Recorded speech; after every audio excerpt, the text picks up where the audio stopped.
भारत माता की, भारत माता की, वंदे वंदे वंदे।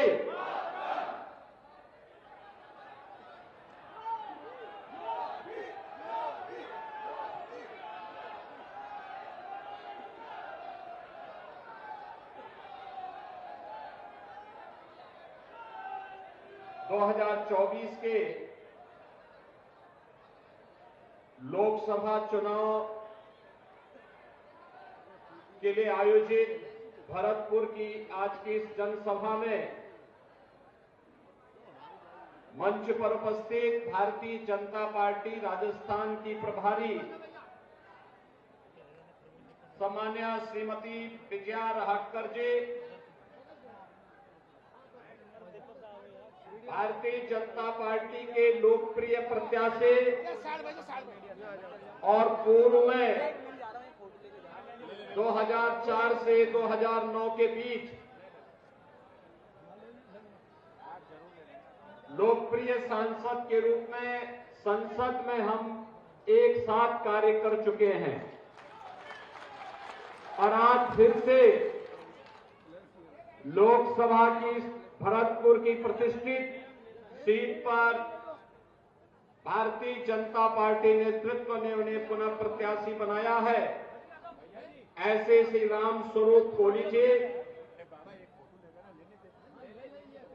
वर्तमान सांसद श्रीमती रंजिता कोहली जी, राजस्थान सरकार के लोकप्रिय गृह राज्य मंत्री श्री जवाहर सिंह बेदम जी,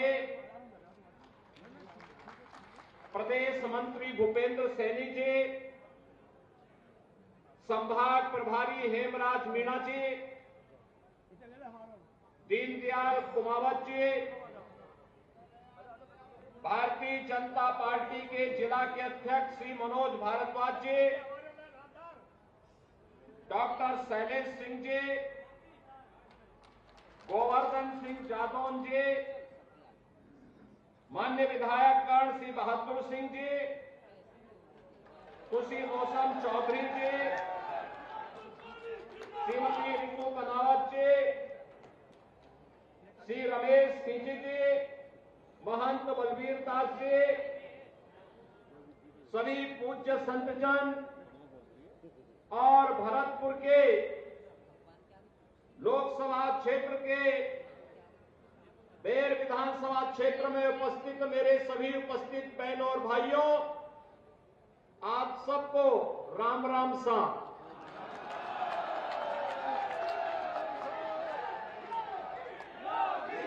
देवनारायण भगवान की इस पावन धरा को नमन करते हुए मुगलों के छक्के छुड़ाने वाले महाराज सूरजमल की स्मृतियों को भी मैं नमन करता हूं और आपका अभिनंदन करता हूं।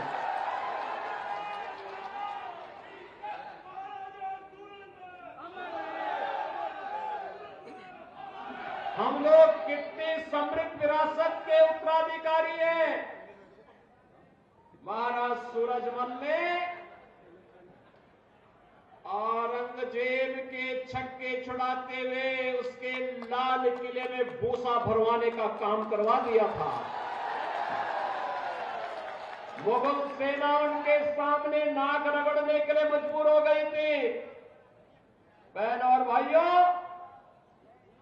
और समृद्ध और पराक्रमी परंपरा का जो वारिस हो, वह किसी विभाजनकारी राजनीति को कभी भी प्रश्रय नहीं दे सकता, विभाजित नहीं हो सकता। और ये नए भारत का जो हम दर्शन कर रहे हैं, आप देख रहे होंगे, एक तरफ महाराजा सूरजमल की समृद्ध विरासत और दूसरी तरफ स्वतंत्र भारत में आपने देखा होगा कि पहली बार किसानों के मसीहा पूर्व प्रधानमंत्री चौधरी चरण सिंह जी को भारत रत्न देकर के प्रधानमंत्री मोदी जी ने सम्मान दिया है, भारत का सर्वोच्च नागरिक सम्मान दिया है। बहनों और भाइयों, ये जो सर्वोच्च नागरिक सम्मान है, चौधरी साहब के द्वारा किसानों के लिए, गरीबों के लिए अपने कार्यकाल के दौरान जो कार्य किया गया उसके प्रति कृतज्ञता ज्ञापित करते हुए ये सभी कार्यक्रम आगे बढ़ाए गए हैं। हमारी पीढ़ी सौभाग्यशाली है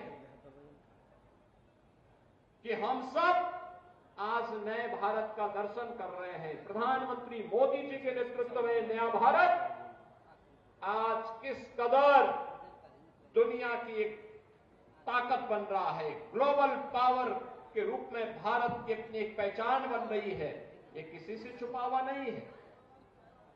आपने 2 दिन पहले, 3 दिन पहले इंग्लैंड के एक प्रतिष्ठित समाचार पत्र की अगर उस रिपोर्ट को पढ़े होते, द गार्डियन एक प्रतिष्ठित समाचार पत्र है ब्रिटेन का, और उसमें उसने एक बात कही। उसने कहा पाकिस्तान के अंदर 20 दुर्दांत आतंकवादी मारे गए हैं, और उनका यह था कि हो सकता है ये भारत ने मारे हों, लेकिन किसी की हिम्मत नहीं जो कल तक उन आतंकवादियों को प्रश्रय देते थे, एयर स्ट्राइक के भय से अब वह कुछ भी भारत के खिलाफ बोलने की हिम्मत नहीं कर पा रहे हैं।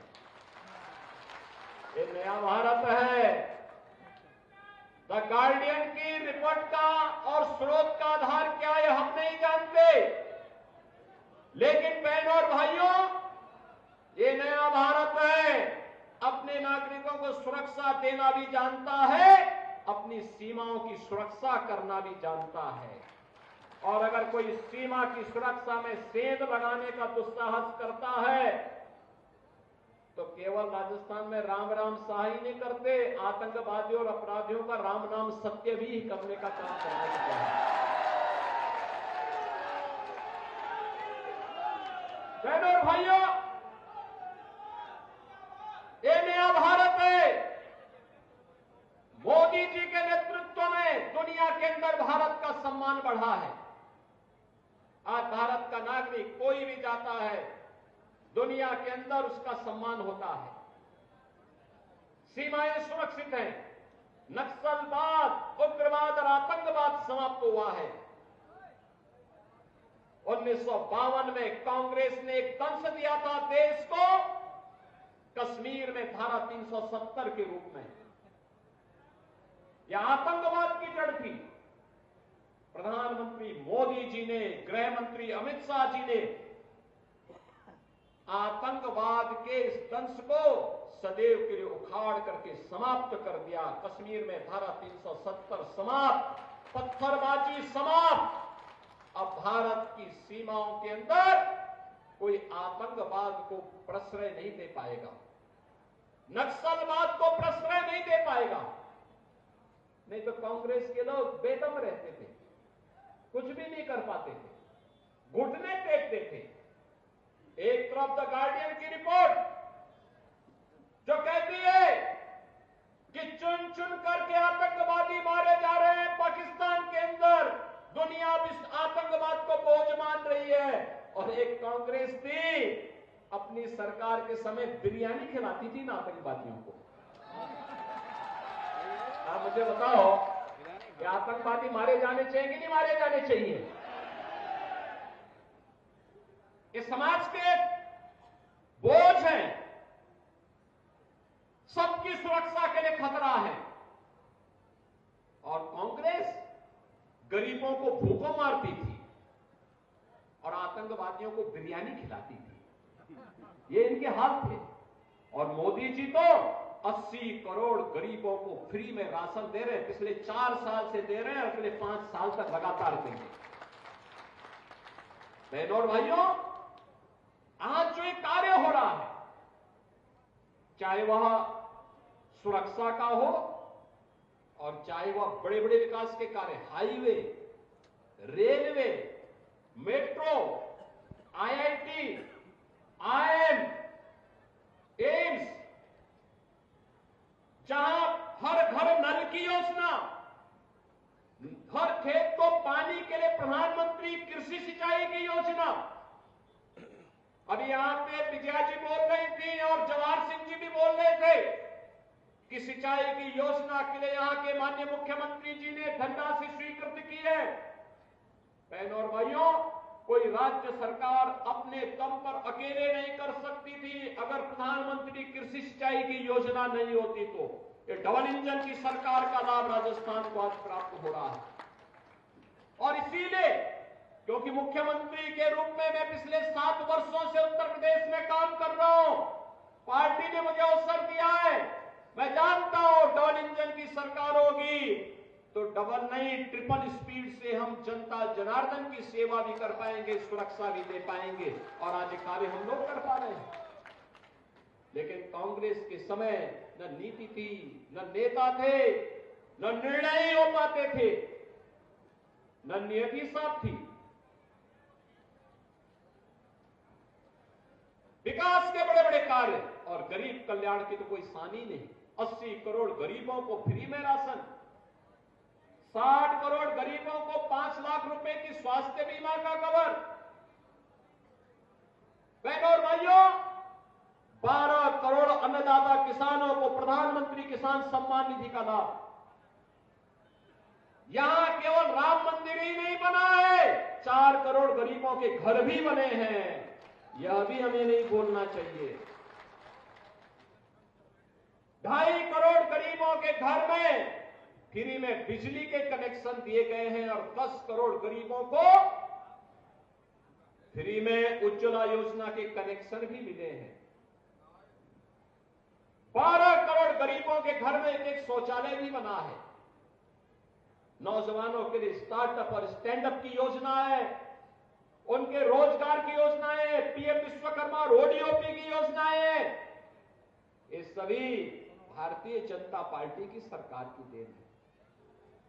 और सुरक्षा भी है, समृद्धि भी है, विकास भी है, आजीविका भी है, तो आस्था का सम्मान भी है।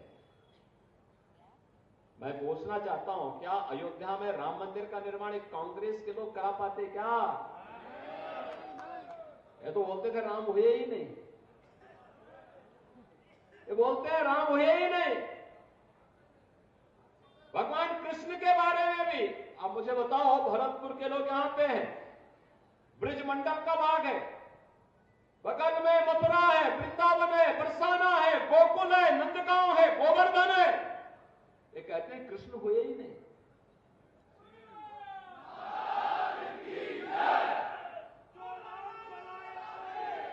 इतना बड़ा अपमान एक कांग्रेस के लोग हमारे इतिहास और हमारी विरासत पर ही प्रश्न खड़ा करने का प्रयास करते हैं। लेकिन भाइयों लोगों, बहनों और भाइयों, आज आप देखते होंगे अब यूपी में कर्फ्यू नहीं लगता, नहीं लगता, वहां कर्फ्यू नहीं लगता, दंगा तो है ही नहीं, कर्फ्यू भी नहीं लगता। हाँ, कावड़ यात्रा धूम धड़ाके से निकलती है वहां पे, और धूम धड़ाके के साथ, कोई रोक टोक नहीं। और इसलिए बहनों भाइयों, ये जो कार्य हो रहे हैं अयोध्या में राम मंदिर का कार्य, तो 500 पीढ़ियां चली गई। हमारी पीढ़ी कितनी सौभाग्यशाली है कि आज मोदी जी के नेतृत्व में, उनके सानिध्य में एक नए भारत का दर्शन कर पा रहे हैं। जो काम हुए हैं, याद रखना, मोदी जी हमारे नेता हैं, मोदी जी को श्रेय मिलना चाहिए, लेकिन उससे ज्यादा श्रेय आपको मिलता है, क्योंकि आपके एक वोट ने इस देश की तस्वीर और तकदीर को बदला है। आपने अगर अपने वोट का सही इस्तेमाल नहीं किया होता और वही सड़ी गली व्यवस्था को ले चलने वाली कांग्रेस को ही समर्थन किया होता, तो क्या होता? कुछ भी नहीं होता। न सुरक्षा मिलती, न विकास होता, न गरीब कल्याण होता, न अयोध्या में राम मंदिर ही बन पाता। नहीं ये बनने ही नहीं देते कांग्रेस के लोग, चाहते ही नहीं कि समस्या का समाधान हो। कांग्रेस अपने आप में समस्या है, अपने आप में समस्या है। और इसलिए बहनों भाइयों, मैं आया हूं आप सबसे अपील करने के लिए, आपका एक वोट अयोध्या में राम मंदिर का निर्माण भी करता है, आपका इंफ्रास्ट्रक्चर भी बेहतर करता है, आपको सुरक्षा भी प्रदान करता है, देश की सीमाओं को सुरक्षा भी प्रदान करता है। आपने मोदी जी के पहले किसी प्रधानमंत्री को बॉर्डर क्षेत्र में सैनिकों के साथ दीपावली मनाते हुए देखा है क्या? होली मनाते हुए देखा है क्या? कोरोना में जब हर व्यक्ति अपने आप को बचाने का प्रयास कर रहा था, एक कांग्रेस के लोग, अन्य दलों के लोग गायब थे, तब मोदी जी एक एक राज्य में जाकर के लोगों के हित के लिए काम कर रहे थे, अपनी परवाह के बगैर। दुनिया के अंदर 2 वैक्सीन देने वाला भारत है और दुनिया के सबसे बेहतरीन वैक्सीन भारत ने दिए हैं मोदी जी के नेतृत्व में। अगर ये मोदी जी के द्वारा वैक्सीन उस समय नहीं दी गई होती तो बहनों और भाइयों, क्या 140 करोड़ के भारत को हम बचा पाते? कोरोना जैसी महामारी से बचा पाता भारत को कोई? तो यह चुनाव हमारे लिए मोदी जी के प्रति कृतज्ञता ज्ञापित करने का भी एक अवसर है और इसीलिए हम लोग आए हैं आज भरतपुर में। मुगल सेनाओं को महाराजा सूरजमल ने भूसा भरने का काम किया था उनके किले में, कहा था तुम यही खाओ। अब भारत को रोकने का सपना देख रहे थे वे लोग, उनकी औकात महाराजा सूरजमल ने खाई थी। और ये चुनाव है, देश के साथ गद्दारी करने वाले, देश की सुरक्षा के हितों के साथ खिलवाड़ करने वाले, गरीबों के हितों में डकैती डालने वाले, भारत की आस्था के साथ खिलवाड़ करने वाले इन कांग्रेसियों को भी अब उनका सही जगह दिखाने की आवश्यकता है। और इसीलिए भारतीय जनता पार्टी आई है आपके पास फिर से लोकसभा चुनाव के लिए। मोदी जी ने कह दिया है, मोदी जी ने कह दिया है, एक संकल्पना दे दी है विकसित भारत की। विकसित भारत के लिए विकसित राजस्थान भी चाहिए, विकसित राजस्थान के लिए विकसित भरतपुर भी चाहिए और विकसित भरतपुर के लिए यहां पे भारतीय जनता पार्टी ने राम स्वरूप कोहली को यहां पे प्रत्याशी बना के भेजा है। इनको संसद में भी जाना आवश्यक है। सहमत है ना? सभी लोग सहमत हैं? सभी लोग सहमत हैं? कमल का निशान खिलेगा ना? देखो, स्थानीय किसी भी राग द्वेष से ऊपर उठ करके देश के बारे में हमें सोचना चाहिए। मोदी जी देश के बारे में सोचते हैं। मोदी जी कहते हैं 140 करोड़ का भारत ही मेरा परिवार है और मैं 140 करोड़ लोगों के लिए काम करूंगा, किसी व्यक्ति, किसी जाति, किसी मत और मजहब के लिए नहीं, देश के लिए काम करूंगा। देश का हित होगा तो सबका हित हो जाएगा। और यह सोच जब मोदी जी की है तो हम भी देश के बारे में सोचें। और इसलिए किसी भी प्रकार के स्थान या किसी समस्या पर चर्चा के बगैर केवल ये कि मोदी जी के जैसा नेता भारत के पास है, मोदी जी जैसा नेतृत्व भारत के पास है, कोई इफ बट नहीं, केवल एक ही जो देश की आवाज है। और देश की आवाज क्या है कि फिर एक बार भरतपुर की आवाज इतनी जोर से आए कि दिल्ली तक चली जाए। फिर एक बार अब की बार तो 400 पार के लिए यहां पर राम स्वरूप कोहली जी को विजयी बनाना होगा। सहमत है ना? सभी लोग सहमत है ना? आपका आशीर्वाद विधानसभा चुनाव में मिला था, इसके लिए भी मैं आपका आभार व्यक्त करता हूं। आपने यहां पे भरतलाल जी को मुख्यमंत्री बनाने के लिए मोदी जी के आह्वान पर अपना समर्थन दिया था, इसके लिए भी आपका मैं अभिनंदन करता हूं। और बहनों और भाइयों, मैं वही अपील आपसे करता हूं कि राम स्वरूप जी आपके हितों के लिए कार्य करेंगे, यहां के विकास के लिए अपना प्राणपण से जुट करके राजस्थान को उसकी पहचान दिलाने का काम करेंगे। और इसके लिए आवश्यक है कि जो 25 मनकों की माला राजस्थान की ओर से जाना है, भरतपुर का भी उसमें योगदान होना चाहिए। सहमत है ना? तो इसी अपील के साथ मैं आज के इस अवसर पर आप सबको अगले यानी एक दिन के बाद नवरात्रि शुरू होने जा रही है, वासंती नवरात्रि, और फिर 17 को रामनवमी है, भगवान राम का जन्मोत्सव अयोध्या में भव्य आयोजन होगा। आपको मैं जगत जननी मां भगवती दुर्गा के इस वासंती नवरात्रि की भी और रामनवमी की हृदय से बधाई देता हूं। आप सबसे अपील करता हूं कि भारतीय जनता पार्टी की कमल को खिलाने के लिए आप सभी लोग प्राणपण से जुटेंगे, इस विश्वास के साथ आप सबके प्रति मेरी शुभकामनाएं। धन्यवाद। जय हिंद, जय जय श्री राम।